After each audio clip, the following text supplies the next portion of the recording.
Hi, guys. Thanks so much for joining us today. I'm so thrilled to be joined by Amy Millican, who is the spouse of a retired Navy reservist. And she's also the owner of Flyga Twiga. I love that name. And we've had the best time chatting. I think Amy and I were actually just chatting for like an hour in the green room, and we could chat for another hour. And I know I say that about everyone, but once you start hearing about Amy's story, you're going to understand why. Hi, Amy. How are you? I'm great, Sue. How are you? Hi from South Korea.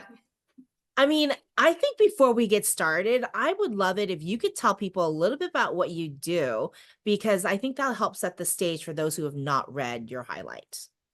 Sure. Thank you, Sue. What I do is I help people plan bespoke safaris. And by that, I mean, in today's age, modern travelers want to do experiences that they're interested in. And so, in my experience, gone are the days where you would go to a travel agent and say, "Hey, I want to go on an African safari." And they put you on a tour bus in Africa with a whole bunch of your 50 newest best friends, and you go around and do whatever they want to do. So, when I came back from working with the Wildlife Conservation Society in South Sudan, I'd been doing nonprofits for about 20 years, and I decided international development was the way to go, and tourism was part of it. And so I created my business. And so if you go to my website, you'll see a bunch of safaris. They're all just ideas. They're not set in stone. It's not, you're going to have to go on the military appreciation safari. It's just an idea. And so what happens is people will contact me most often by referral, thankfully. Thank you, Kenya Kate. And so they'll contact me through referral, and we'll set up a meeting and we'll talk and we'll go through what their interests are, what your family's interests are. So, for example, are you traveling with teenage children? Do you traveling with your grandparents? Who's going to be on the safari? What do you want to do? Have you always dreamed about seeing the Great Migration? So if you're dreamed of seeing the Great Migration, that's a specific time of year, planned a year in advance, a very expensive time of year. And so we talk about things like that because I want to work with everyone's budget. I want to meet people where they are so I can get them to see the wildlife in Africa.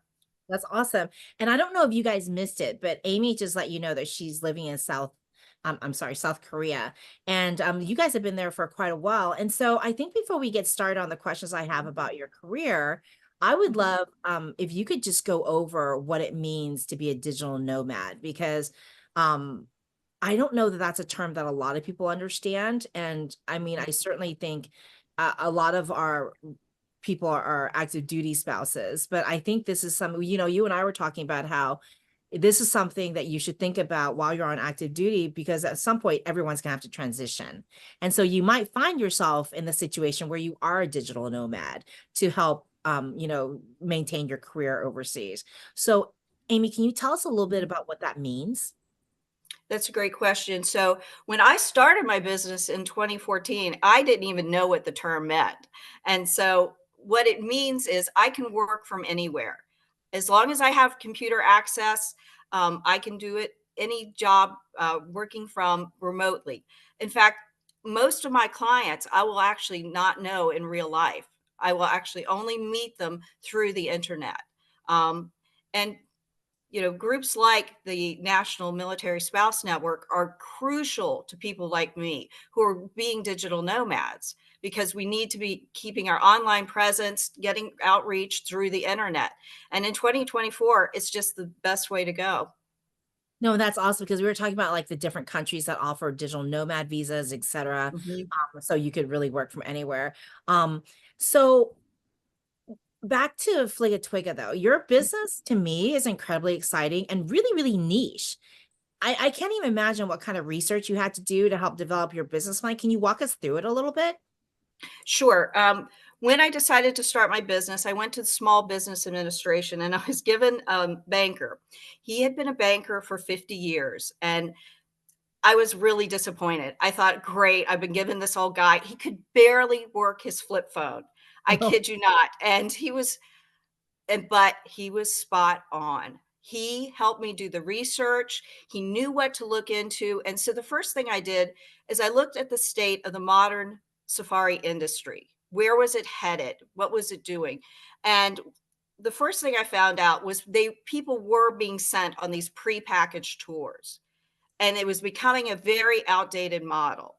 And so then he helped me research who would be my clients. And he said very patiently, you have your built-in client.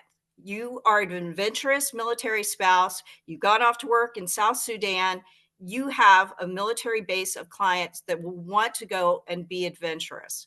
And it evolved into the fact that although I do have clients who are not associated with the US military, most of my clients are. And one of my specialties is actually helping people get clearance while they're on active duty, clearance to travel, because that's a very, very niche thing to do, because you have to have certain documents and certain things about your travel in order to even get clearance to travel. No, and so that's interesting because we were talking about that being the case for Kenya. And I Mhm. think that is one of those where that is your unique value proposition. I mean, that stands out to me, which is you understand your clientele. You understand that if they are active duty military, that's going to be a concern. And so, I mean, flip phone inability aside, your mentor has been spot on in that he said you have a niche. And then like Yes. you really, it sounds like you really leaned into your niche and said, well, what are their big challenges? Like, Mhm. because I think if you can identify the pain points of your ideal Yes. client and then you can address those, and it sounds like it's your specialty, so you do it well, that's Thank you. exactly right. And so, I mean, oh, how long did it take you from when you conceived that you wanted to have this travel business and then into actual like launching it? Like how long was that research process? It was actually very short. I went through a pretty, I wouldn't say hot housing with the Small Business Administration, but I really did, as you said, lean into it and did a lot of research very quickly. And again, I was a fairly reluctant pupil. I was a first time entrepreneur. I thought I knew what I was doing. And I thought, oh, this is just an academic exercise that I don't really need to do. And in fact, unfortunately, I've met people along my journey, first time entrepreneurs who never write a business plan. And it's just one of the biggest mistakes, because what it forces you to do is to truly look into who are your competitors, how are you going to do marketing. And I found myself in the first year actually looking back into the business plan and saying, okay, what about this and what about that. And I just, again, yes, flip phone aside, he was very keenly aware of knowing that you can't market to everyone. When you Right. say everyone's my client, then no one's your client, and that's just the truth. And unfortunately, I also meet people who sell travel everywhere, and that's then you don't sell travel really to anywhere, because it is a very, in today's world, it's a world in which you need to know, because as one of my clients said, you don't know what you don't know until you know. And Right. that's the truth. And travel to Africa, another, part of it is it's a very scary proposition for some people. I have lived and worked in Africa. I've traveled extensively as a female alone, even though I've been married for 32 years.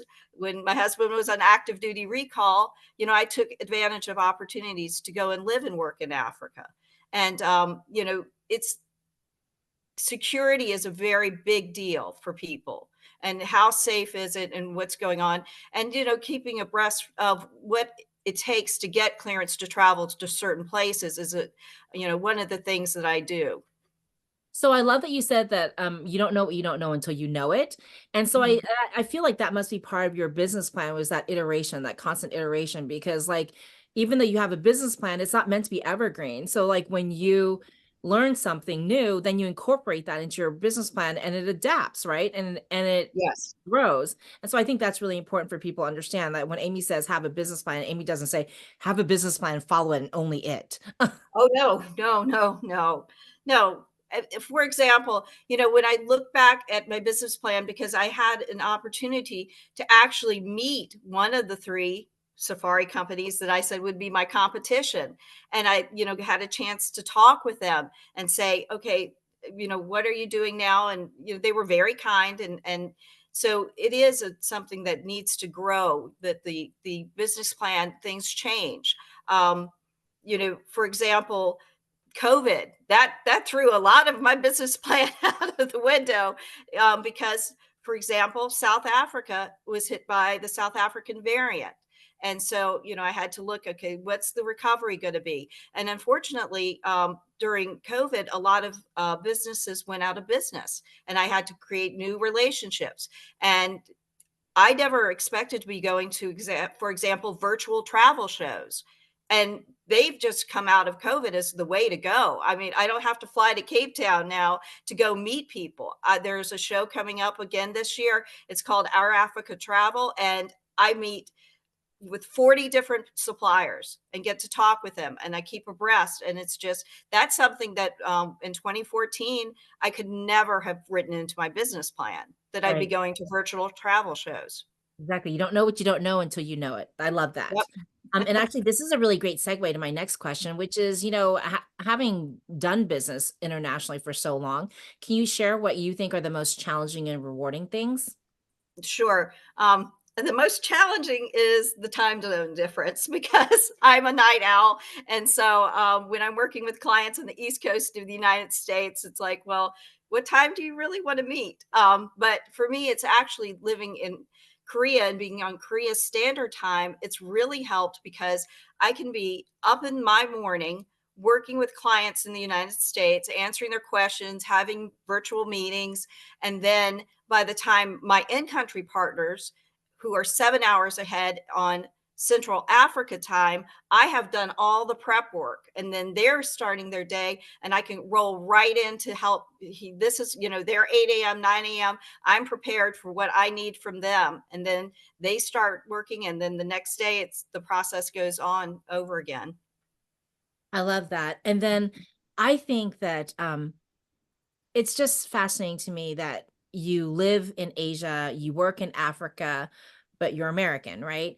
And Right. so, I mean, as closing thoughts, first of all, if I should have asked a question that I didn't ask, I hope that you'll share that. But and then you'll share your response as well. But I think what I would want to know for spouses out there who are thinking about living and working internationally, because I know like a couple of you now, like, one of our friends, Janet Farley, is moving back to Germany and she Mhm, loves it. Like, I think that's where her heart is. And I mean, you've lived in Korea for so long and mhm. you travel internationally extensively. So if there are spouses out there, whether they're active duty looking to their spouses transitioning soon, or whether they're retiree spouses and they're looking at doing business internationally or living internationally, or doing both, what would you tell them? What would be your top three considerations or tips for them? I would be keenly aware that you would want to keep an LLC in the United States. And so that means having an address somewhere. That would be my first start because I feel very tied to making sure my business is tied to the United States. That would be the first thing. And then I would say, as then you're doing your business plan, you do build in the digital nomad model. You look and say, okay, I'm not going to be a brick and mortar. I want to be a digital nomad. How is this going to work? How have other people done it? And then looking into, when you're weaving your business plan, seeing other digital nomads and just studying as much as you can. And then I would say, actually, going back to one of my challenges, picking a time zone. If you're Because I can promise you there is a way that this could not work if I were in a really different time zone. It just so happened that South Korea is one of the most perfect time zones to be working in Africa with American clients. The best example is it's extremely difficult for me to work with people in the UK. Hmm. That because the time zone is just a little so hard off, that I'd have to have meetings at 3 a.m. with them. And so, you know, but fortunately for my clients who are stationed in the UK, we have ability to communicate through, the internet and getting things done. No, I love it. And I know that we're going to continue our conversation, but if you guys have not read Amy's profile on her highlights, I highly encourage you to do so. And I hope that if you have a story to share, you'll also fill out a highlight because we'd love to share your story and inspire others. But with that, I think I'm going to say goodbye for this week. Amy, any last thoughts? No, I have a tagline that says "Happy Day, Safe Safari," and I would love to talk to everyone. And if you go to my website, like again, I said, the safaris are just suggestions, and I would love to talk to you. Yeah, I might be calling you myself. Um, Thanks. this time, I want to just thank our friends over at USAA for making these conversations possible, and I hope to see you guys here next week. Bye, guys.